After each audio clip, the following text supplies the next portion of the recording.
আসসালামু আলাইকুম ভিউয়ার্স, আশা করছি সকলে ভালো আছেন। জায়গাটা আমি একটা সময় অনেক বেশি আশা হইতো, কিন্তু এখন খুব একটা আশা হয় না। এখানে একটা মাচা ছিল, সেই মাচা ভেঙে গেছে, মানে বাঁশগুলা বৃষ্টিতে ভিজে নষ্ট হয়ে গেছে। এখানে কোনো একজন মুরব্বী আছে যিনি ওইখানে ক্ষেত ত্যাত করেন, তার গরু টরু আছে, গরুর জন্য গরুর মুখের মধ্যে এগুলো লাগাই, সে এদিকে নিয়ে আসে যাতে করে মানুষের ফসলটা না খায়। এটাকে আমাদের ভাষায় গরুর কোঁই বলে। হ্যাঁ, আপনাদের ভাষায় কি বলে আপনারা আমাকে জানাইতে পারেন। আর ওইদিকে নিশ্চয়ই মানুষরা আছে, মোটামুটি তারা কাজ করতেছে। খুবই নিরিবিলি একটা জায়গা, সেই নিরিবিলি জায়গার মধ্যে আমি হাঁটতেছি। ফ্রন্ট ফেসে মোটামুটি অনেকদিন পরে ব্লগিং করতেছি। আপনাদেরকে নিরিবিলি জায়গাটা আসলে দেখাইতে আসছি, মানে জঙ্গল দেখাইতে আসছি। আসলে এখন আর আগের মতো সময় পাই না, সে কারণে দেখা যায় যে কি আগের মতো আর আশা হয় না। বাবা যাওয়া যাবে না, কারণ এখান থেকে এই যে কাদা হয়ে আছে, কাদার মধ্যে যাওয়া যাবে না। দেখেন চারপাশটা কত নিরিবিলি, শুধুমাত্র ঝিঁঝি পোকার শব্দ শোনা যাইতেছে। কোনো মানুষ একদম মনে হচ্ছে কি আশপাশে অনেক দূর পর্যন্ত কোনো মানুষ নাই। আপনি একটাবার নিজেকে এখানে চিন্তা করেন তো, আপনি রাত্রিবেলা আসছেন এখানে, হ্যাঁ, আপনার আশপাশে কোনো মানুষ নাই, এরকম নির্জন একটা জায়গায় নিজেকে কীরকম মনে হবে আপনার। দেখেন এই পাশটা হচ্ছে আপনার এই যে বর্ডার দেখা যাচ্ছে, ইন্ডিয়া বর্ডার। এই পাশটা হচ্ছে ইন্ডিয়া বর্ডার। আর এখানে যে ফসলের জমিগুলো আছে এগুলোতে মানুষ ধান টান চাষ করছে। এই যে দেখেন এটা একটা পাখি, কি পাখি আসলে নামটা আপনারা হয়তো বা জানেন, আমরা তো হাইল্লা বলি, হাইল্লা পাখি বলি আমাদের ভাষায়।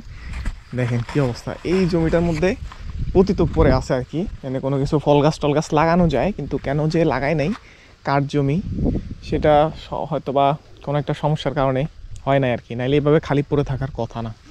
তবে এসব জমিও কাজে লাগে কেমন, এখানে দেখেন ভিতরে কয়েকটা গরু আছে। এই যে গরু কিন্তু গরু কিন্তু তার ঘাস খাওয়ার জন্য এই জমিগুলো, পতিত জমিগুলো কাজে লাগাইতে পারতেছে। আর এদিকে ধান লাগাইছে, মোটামুটি মাস 2 মাস পরেই কিন্তু এই ধান হয়ে যাবে, তখন বাসায় তারা নিয়ে যাইতে পারবে। আর এই জায়গাটা যে কেন বেড়া দিল, জিনিসটা আমার এখনও বুঝতে পারতেছি না যে কেন এখানে বেড়া দিল। এটা মাটি বিক্রি করার কারণে অনেকটা গর্ত হয়ে পড়ে আছে, একদম গর্ত হয়ে গেছে। এখানে মাছটা থাকলে ভালো হইতো। দেখেন যখন বাঁশগুলার মেয়াদ শেষ হয়ে গেছে তখন কিন্তু এটা ভেঙে পড়ে গেছে। মাছাটা থাকলে সুন্দরভাবে আরেক কেউ যদি করে দিত ভালো হইতো, আমরা আইসা মাঝে মাঝে বসতে পারতাম, মাঝে মাঝে আসলে বসা যাইতো। তো এখন যেহেতু মাছা নাই, বসা আর যাবে না। আর এদিকে একটা মাঝার আছে, মাঝারের কি অবস্থা, এটা হচ্ছে আমার সাইকেল নিয়ে আসছি, মোটরসাইকেল ঘরে বের করে নেই। মাজারটা আপনাদেরকে একটু দেখাই, ভাঙাচুরা অবস্থা হয়ে আছে।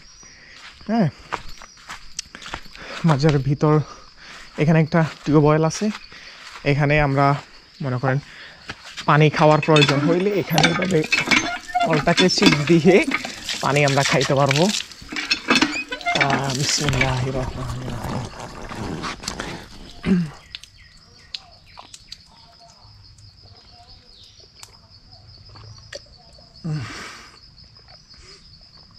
না যাক, ভালো একটা ব্যবস্থা হয়েছে, কারণ এরকম মগ যদি থাকে, টিউবওয়েল যদি থাকে, হাত মুখ ধোয়া যায়, পানি খাওয়া যায়। এটা হচ্ছে মোমবাতি বা আগরবাতি, মাঝারে আপনারা অনেক সময় দেখেন যে মোমবাতি বা আগরবাতি লাগায়, সেই আগরবাতি মোমবাতি লাগানোর একটা খোপ আর কি। ভিতরে ঢুকি কি অবস্থা, এই যে দেখেন কিছু কয়েল টয়েল পরে আছে, আর একটা ছাউনি দিছে। ছাউনিটা দেখে কিছুটা ভয় লাগতেছে, ভয়ঙ্কর লাগতেছে। আসলে কি সত্যিকার অর্থে ফিরকে এখানে কি কবর দেওয়া হয়েছে কি না, এটাও কেমন জানি একটা সন্দেহের ব্যাপার। হইতেও পারে বা থাকতেও পারে। এই যে দেখেন অবস্থা পুরাতন হয়ে গেছে, ঝর্ণাঝীর্ণ হয়ে গেছে, অনেক বছর আগে করছে তো। দেখেন একদম ভেঙে পড়তেছে।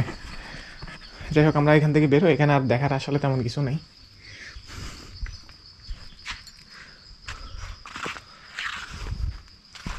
আর এই দিকটা যদি আপনাদেরকে একটু দেখাই, দেখেন ভাঙাচুরা অবস্থা।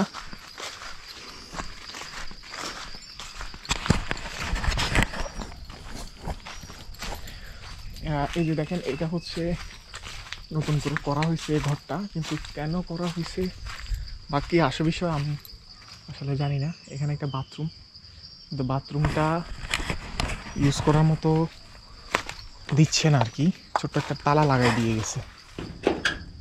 হ্যাঁ, তালা লাগাই দিয়ে গেছে, সে তালার কারণে আর এটা ইউজ করা যাচ্ছে না। ভিতরে কি জিনিসটা ভাই,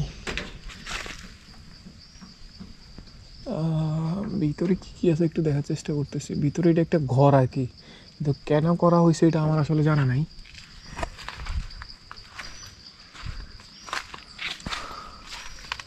ঘরটা আসলে এখানে কেন করা হইল এটা আমার মনে একটা প্রশ্ন। চারিদিকে আসলে ভিতর থেকে আটকানো তো দেখতে পারতেছি না। আচ্ছা, যাই হোক, এই হলো এখানের অবস্থা।